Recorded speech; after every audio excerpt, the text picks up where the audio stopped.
Bienvenue dans Camber Your Home, une série de podcasts sur mesure pour que la vie dans votre intérieur vous soit plus douce aujourd'hui et demain. Dans ce podcast en 8 épisodes, Camber donne la parole à des spécialistes pour aborder des sujets qui nous préoccupent tous. Le marché immobilier, l'habitat durable, les meilleures astuces pour ranger notre intérieur et peut-être surtout la sérénité qu'on ressent dans une maison qui a été intelligemment aménagée. Bonjour à toutes, tous, notre 4e épisode promet encore d'être une jolie source d'inspiration. Nos lieux de vie ne sont pas extensibles à l'infini, alors aujourd'hui on s'attaque aux espaces réputés petits ou complexes et on réfute carrément l'idée d'espaces perdus. Nos deux invités sont Marie et Daniela. On va rejouer le jeu des présentations. Daniela, le public belge vous aime beaucoup. On commence par vous. Marie, je commence à vous connaître. Eh bien, donc, je suis architecte d'intérieur chez Camber, qui s'occupe des solutions de rangement sur mesure. Et donc, j'accompagne les clients dans leurs projets d'aménagement, de mobilier, à la mesure de ce dont ils ont besoin. Daniela, comment est-ce que vous vous présenteriez ? Eh bien, je suis animatrice en télévision, créatrice de contenu, jeune entrepreneur et j'ai eu la chance de réaliser des placards sur mesure avec Camber. Et c'est vraiment bluffant. Ce qui s'est produit à la maison, c'est vraiment bluffant. Je vous fais un petit teasing pour la suite. Mais oui, bonne idée. Donc, on va en reparler bien entendu, mais donc vous avez été transfigurée. Exactement. Vous le mettez très bien l'eau à la bouche, ma chère Daniela. Alors Marie, on commence avec vous. Est-ce que les logements des Belges ont tendance à devenir de plus en plus petits ? Est-ce que c'est une volonté ? Est-ce que c'est une fatalité ?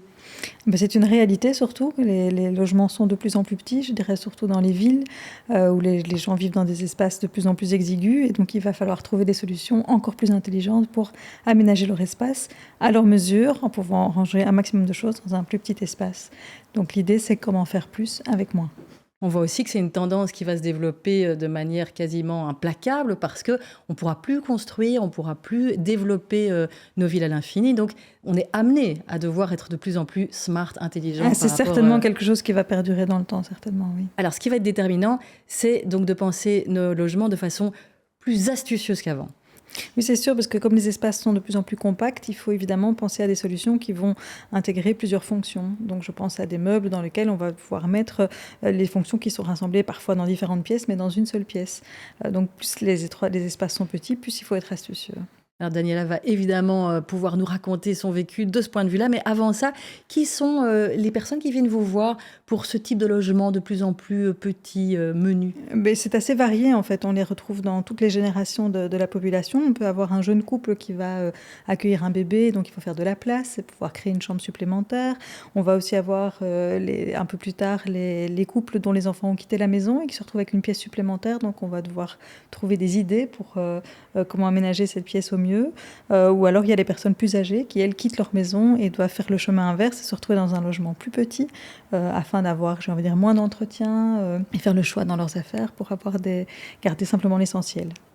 Alors, ce qui nous intéresse aujourd'hui, évidemment, ce sont des solutions pour les espaces compliqués parce qu'ils sont petits ou alors parce qu'ils ont l'air ingérables. Daniela, dans votre expérience, c'était quoi le défi qui vous a amené chez Camber ? Le défi, c'était de pouvoir aménager une pièce de passage en bureau, en bibliothèque-bureau. Donc, il faut savoir qu'on est à l'étage chez nous dans notre maison et c'est une pièce qui relie la chambre de mon fils à notre chambre à nous. Et c'était une chambre aussi qui était organisée en bureau, mais où finalement, tout ce qui traînait en bas finissait dans cette chambre. Donc, l'objectif, c'était aussi la maison. Bon, on l'a dit, les espaces sont de plus en plus petits. Mine de rien, on a un certain nombre de mètres carrés. Voilà, ce n'est pas extensible. Donc, j'avais aussi besoin, en plus des bureaux, d'avoir d'autres fonctions. Donc, on en a parlé. Donc, par exemple, pouvoir ranger des valises, parce que simplement, je n'ai pas de la place dans ma maison. Pas de cave ou pas de grenier. Exactement, pas de cave, pas de grenier. Pouvoir ranger aussi les affaires de sport. Donc, faire un petit placard de vêtements dans cette bibliothèque. Vraiment, c'est du sur-mesure qu'on a pensé pour nous, en fonction de notre besoin, dans notre maison, avec l'architecte d'intérieur. Et le résultat est bluffant. Mais ça veut dire aussi, Marie, que quand on vient chez vous, il faut presque avoir déjà vécu et avoir déjà expérimenté nos vrais besoins avant de se lancer dans un projet. Parce qu'avant d'avoir vécu sur place, c'est difficile d'envisager tout ce avec quoi on va devoir composer finalement. Oui, mais c'est une étude qu'on va faire ensemble. Donc, ça veut dire que l'architecte d'intérieur de Camber, il va aller chez le client, il va poser toute une série de questions, il va examiner la pièce, il va prendre des mesures, il va regarder comment la lumière rentre et il va voir comment, en fonction de l'espace disponible et en fonction des besoins du client, on va pouvoir donner la meilleure réponse. Donc il y a moyen d'anticiper. C'est pas seulement, vous ne répondez pas seulement au vécu difficile, douloureux de Daniela. Dérangement. Il y a vraiment moyen d'anticiper Ah oui, aussi tout à les fait. besoins Oui, bien que, sûr, que les bien gens sûr, devront bien rencontrer. Mais est-ce que c'est une tendance massive aujourd'hui, cette demande de multifonctionnalité dans les pièces? Est-ce que vous voyez arriver beaucoup plus de demandes qu'avant dans ce sens-là? Mais c'est-à-dire que comme les habitations sont de plus en plus petites, forcément, on ne peut plus offrir une pièce pour chacune des fonctions que l'on souhaiterait. Donc, on va retrouver, par exemple, la chambre d'amis bureau. Ça, c'est aussi un grand classique qu'on retrouve chez nos clients. Et donc, il conviendra, en fonction de la demande, de voir dans quel ordre on va utiliser de préférence cette pièce. Est-ce que c'est un bureau au quotidien et une chambre d'amis 2 fois par an, ou est-ce que c'est une chambre d'amis principalement et un bureau occasionnel? Et donc tout ça, ça donne un petit peu des pistes pour voir comment est-ce qu'on organise les choses au mieux, quoi. Le télétravail, évidemment, c'est invité, comme on dit, dans la vie de tout le monde. Je suppose que vous l'avez vécu aussi, Daniela. Exactement, c'est la raison pour laquelle on avait envie d'avoir 2 bureaux face à face, plus un 3e bureau pour notre fils. Oh, il travaille avec vous. Exactement. Mais en tout cas, voilà, il est petit, il a 3 ans, mais donc du coup, on a toujours besoin d'avoir un œil sur lui. Et on s'est dit, en lui créant un 3e bureau, du coup, il peut dessiner, il peut colorier. Et finalement, ça devient aussi un espace de vie. C'est une pièce de passage, c'est un bureau. Vraiment, j'adore en fait être dans cette pièce, puisque on a l'impression que les murs ont été poussés, tout est blanc, tout est beau, chaque centimètre carré a été utilisé. Ça, c'était vraiment une demande, c'est pouvoir rentabiliser chaque centimètre carré. Oui. On va reparler d'ailleurs justement de cette espèce de façon d'optimiser chaque lieu de la maison. Le sur-mesure, Marie, c'est évidemment la solution pour résoudre ces demandes qui se complexifient. Mais quand on n'y connaît rien, comme moi, parfois on ne se rend pas compte en fait qu'une solution est possible. Comment est-ce que vous travaillez avec les clients pour leur faire voir que finalement tout est possible? La première chose, c'est de faire connaissance et qu'eux puissent nous apporter quelles sont leurs demandes avec les informations qu'ils ont. Et puis pour nous, ce qu'il est indispensable de faire très tôt, en fait, c'est d'aller chez eux et de prendre connaissance de l'espace et de voir comment on va pouvoir répondre au mieux à cette demande. Et une fois de plus, comme on l'avait déjà dit dans un précédent épisode, il faut se montrer indiscret et mener l'enquête. Absolument, on est très indiscret. Vous avez connu ce moment-là? Vous avez dû un peu vous dévoiler auprès des architectes d'intérieur? Exactement. Quand l'architecte est venu, les premières questions, c'était « Qu'est-ce que vous avez besoin de mettre dans vos placards ?» Et c'est vrai que réfléchir comme ça change totalement la manière de penser. On a plus l'habitude de se dire « je veux des placards pour y insérer des choses dedans ». Mais là, c'est tout le travail contraire qu'on a fait. C'est vraiment qu'est-ce que tu as besoin de mettre dans tes placards. Comme par exemple des objets, des spots lumineux qui sont beaucoup plus hauts, qui font aux alentours des 1 mètre. Donc, on a vraiment créé des niches pour ces spots qu'on a pu ensuite insérer. Donc, c'est ça qui est fabuleux, c'est qu'on a fait le travail inverse. Et ça, jamais, de par moi-même, je l'aurais fait. Vous voyez ? C'est vrai qu'on ne pense pas du tout à ce à quoi tous ces gens pensent. C'est assez Exactement, c'est très leur job. impressionnant. Tout à fait. Est-ce que vous accepteriez, Daniela, de nous raconter finalement la totalité du processus? Comment ça se passe concrètement quand on a une demande à faire auprès de Camber? Bien sûr. Bien, là, en l'occurrence, moi, je m'inspirais régulièrement sur l'Instagram, sur le site internet de Camber. Et j'avais vraiment envie de pouvoir travailler avec Camber. Le contact est pris. L'architecte d'intérieur arrive à la maison. Et donc, on fait ce travail, effectivement. Qu'est-ce que tu as envie de mettre dans tes placards? Exactement. Un travail d'analyse. Là, elle commence déjà à prendre quelques mesures. Elle se dit, oula, les murs ne sont pas droits dans cette maison. Ça va pas être simple, mais le challenge est vraiment très intéressant parce qu'il y a beaucoup de potentiel.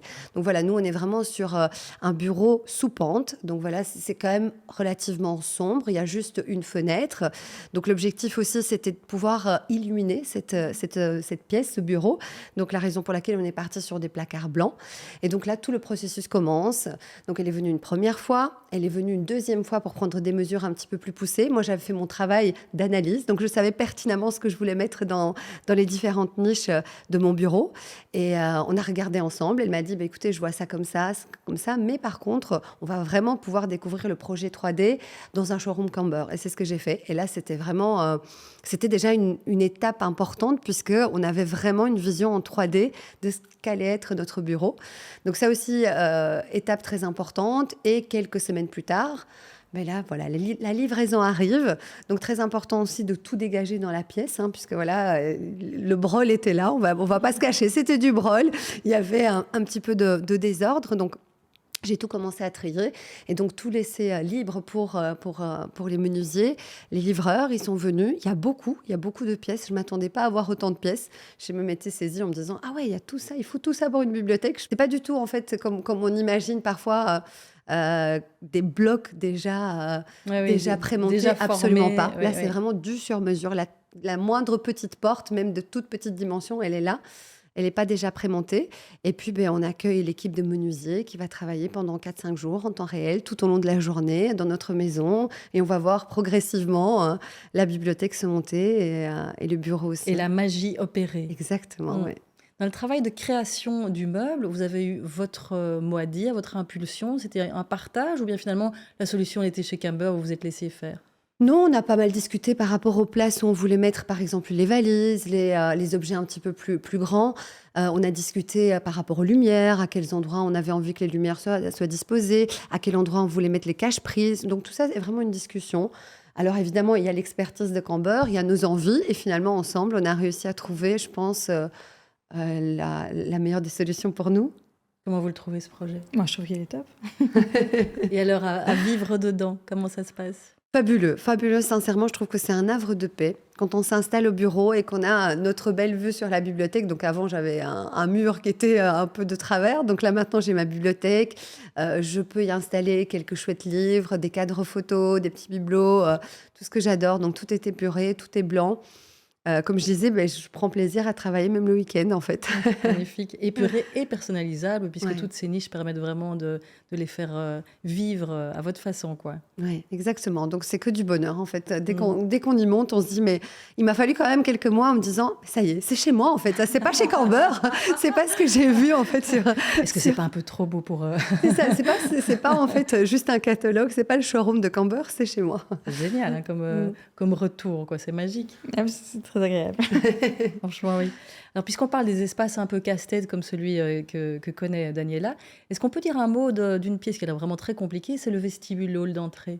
Mais ça, c'est souvent la première pièce qu'on est amené à travailler dans une habitation, puisque d'abord, c'est la pièce dans laquelle vous recevez du monde, c'est la pièce par laquelle transite toute la famille, et puis il y a tout ce qui rentre et qui sort d'une maison. Donc on a évidemment les manteaux, les chaussures, mais il n'y a pas que ça. Il y a aussi les sacs de tennis, les cartables, les sacs de piscine, les sacs de course, enfin voilà, toutes ces choses auxquelles il faut aussi prêter attention, et prévoir un espace pour pouvoir les ranger, pour qu'ils ne traînent pas dans votre hall d'entrée. Donc le vestiaire, c'est vraiment un des placards... chéri, on va dire. C'était un peu le nerf de la guerre de l'espace aussi, quoi. Alors, j'ai promis qu'on attaquait les espaces perdus. Qu'est-ce qu'on appelle des espaces perdus, pour commencer, Marie? Alors, il y a plein d'espaces perdus dans une maison, mais assez clairement, un des espaces perdus les plus souvent rencontrés sont tous les espaces sous pente. Hein, quand vous montez dans Sous les les escaliers. habitations, ça veut dire soit sous les escaliers ou bien sous toit. C'est clairement des espaces qui ne sont pas utilisables parce qu'on ne peut pas y circuler, mais c'est par contre des espaces de rangement vraiment très, très intéressants. Alors, qu'est-ce qu'on fait pour ce genre Alors, en fonction des pièces, en fonction de ce qu'on souhaite y ranger, on peut y ranger des dressings, on peut y créer des coins bureaux, on peut prévoir des espaces de rangement pour tout type de choses. Donc ça, c'est un peu en fonction de comment sont aménagées les pièces et de ce que le client souhaite. Mais c'est des grandes surfaces qu'on peut bien exploiter. Est-ce que vous nous promettez que tous les espaces perdus peuvent être rentabilisés? Au millimètre près. Vraiment? Ah oui, au millimètre près. confirme. Ouais. Confirme sincèrement, il suffit d'aller voir la vidéo sur le site de Camber. Chez nous, c'était typiquement ça. Jamais j'aurais imaginé en fait qu'on pouvait si bien utiliser chaque centimètre carré. Rien n'est laissé au hasard. C'est ça qui est fabuleux. Ah oui, vraiment. Alors, Daniela, je parie que vous avez un peu plus que 2 paires de chaussures et une robe. Un peu Donc, comme vous en fait, je pense. Donc, le prochain défi pour vous, est-ce que ça pourrait être un dressing? Totalement, puisque là, on s'est attaqué donc au bureau en haut, mais lorsqu'on tourne à droite, lorsqu'on arrive dans notre chambre, il y a effectivement un espace dressing qu'on aimerait aménager tout prochainement. Donc, je suis très intéressée par les conseils de Marie. Et un dressing aussi, ça peut occuper des espaces inattendus? Ça peut occuper des espaces inattendus, mais là aussi, ce sont des rangements très individuels. Donc, il conviendra un peu de faire le scénario de quel type de vêtements il faut ranger. Est-ce que c'est pour hommes, pour femmes? Quelle est la proportion? Est-ce qu'on est à 50-50 ou on est dans quelque chose d'un peu plus stéréotypé, on va dire? Mais voilà, il faut prévoir des rangements en quantité qui soient adaptés au type de vêtements et à comment on souhaite les ranger pour ne pas perdre d'espace. et on arrive à vraiment ranger beaucoup mieux dans un meuble sur mesure et des quantités plus importantes. Et on peut imaginer un dressing, un élément de dressing dans une soupente, dans une... Tout à fait, oui, on peut tout à fait prévoir des parties de penderie en soupente, avec même éventuellement des étagères à l'arrière, si la soupente est très profonde. On peut prévoir des portes coulissantes qui donnent accès à des combles à l'arrière des meubles. On peut prévoir des éléments coulissants pour sortir des tiroirs, des étagères, et avoir accès facilement au bas de votre meuble, à tout ce qui est rangé dans le bas d'un meuble en tout cas. Les solutions infinies que vous proposez, c'est toujours un peu magique. Alors un peu moins sexy que le dressing, je pense à la buanderie. C'est un espace qu'on délaisse un peu, pourtant il y a moyen de faire beaucoup de choses, j'imagine. Par essence, la buanderie, c'est une pièce dans laquelle on va stocker beaucoup de choses. Donc c'est sûr qu'on va travailler plutôt sur le côté ergonomique aussi, de pouvoir avoir une machine à laver, un sèche-linge qui soit facilement accessible et qui ne soit pas forcément posé au sol pour que ça soit plus facile d'accès, d'avoir des éléments coulissants dans le bas pour ranger tous les produits ménagers, de réfléchir à des zones de stockage, profiter de la hauteur sous plafond pour ranger des tas de choses. Donc c'est sûr que ce ne sont pas forcément les pièces privilégiées tout de suite de nos clients. Reçoit, évidemment, parce que c'est pas là qu'on reçoit, l'apéro, mais c'est des pièces dans lesquelles on peut vraiment ranger beaucoup de choses. Elle est bien votre buanderie, Daniela ? Elle est bien, mais très petite aussi. Donc, à mon avis, je pense qu'on peut mieux faire. Ce rendez-vous est tout à fait... Il arrive à point nommé, quoi. On y prend goût, on a envie de passer de pièce en pièce. Là. C'est quoi les autres pièces où on peut intervenir de manière très astucieuse ? Alors, en fait, on peut intervenir dans toutes les pièces de la maison. Le problème n'est pas là. On ne va pas faire une chambre d'amis dans les toilettes non plus. On ne peut pas tout voilà, cumuler. Ça, c'est malheureusement pas possible. Mais voilà, que ce soit la chambre, les chambres d'enfants, les greniers, les buanderies, les halls d'entrée, les pièces de vie, les salons télé. Enfin, on peut intervenir partout. Oui, vous regorgez d'astuces. Alors aujourd'hui, on essaye de tirer parti d'espaces limités, de petites pièces, des lieux de passage. Est-ce qu'il y a aussi des conseils esthétiques qu'on peut donner pour augmenter la sensation d'espace ? Vous parliez de portes blanches, de meubles blancs, notamment tout à l'heure, Daniela. Est-ce que ça contribue à la sensation d'espace ? C'est sûr que quand on intervient chez un client, on s'intéresse d'abord à ce qu'il y a autour. Et que si on souhaite avoir un intérieur assez épuré, alors on va travailler peut-être plus forcément avec du blanc ou une couleur claire. On va proposer des miroirs qui donnent des sensations d'espace aussi. Donc il y a plein de possibilités en termes de matériaux, de couleurs, pour être dans quelque chose de neutre ou éventuellement avoir une petite touche personnalisée, parce que ça, c'est aussi très recherché. Vous faites bien les portes qu'on pousse aussi, comme ça, il n'y a pas de poignée, et du coup, visuellement, c'est plus épuré également. Comme ça, on peut frôler les portes sans accrocher une poignée, sans problème. Comment ça s'appelle, ce système-là ? Ça s'appelle un système Tip-On. Tip-On, c'est très très bien, bravo. Eh bien, merci à toutes les deux, avec vous tout à l'heure possible, avec ces solutions sur mesure. Un dernier petit conseil que vous nous donneriez, Marie ? Eh bien, il ne faut pas avoir peur de commencer avec une pièce. On peut tout à fait déjà faire une chambre pour commencer et faire les choses petit à petit et puis revenir chez vous quelques années plus tard pour continuer à la maison. Je vous attends pour le dressing, Marie. Ça va ? Je vous attends prochainement. L'invitation est lancée. En tout cas, c'est vrai que c'est merveilleux de voir son intérieur s'améliorer, même si c'est tout à fait progressif. Encore merci beaucoup à toutes les deux. On va vraiment reconsidérer nos intérieurs en pensant qu'il n'y a plus moyen de ne pas utiliser nos espaces qu'on croyait perdus. Merci beaucoup. Et puis vivement notre prochain épisode. À très bientôt. Voilà qui conclut cet épisode de Camber Your Home. Vous voulez plus de solutions pour aménager intelligemment votre intérieur aujourd'hui et demain ? Eh bien écoutez, nos prochains épisodes, ils sont faits sur mesure pour vous. En attendant, sur camber.be, vous pouvez déjà découvrir comment ajouter une Camber Touch dans votre intérieur. Merci et à bientôt.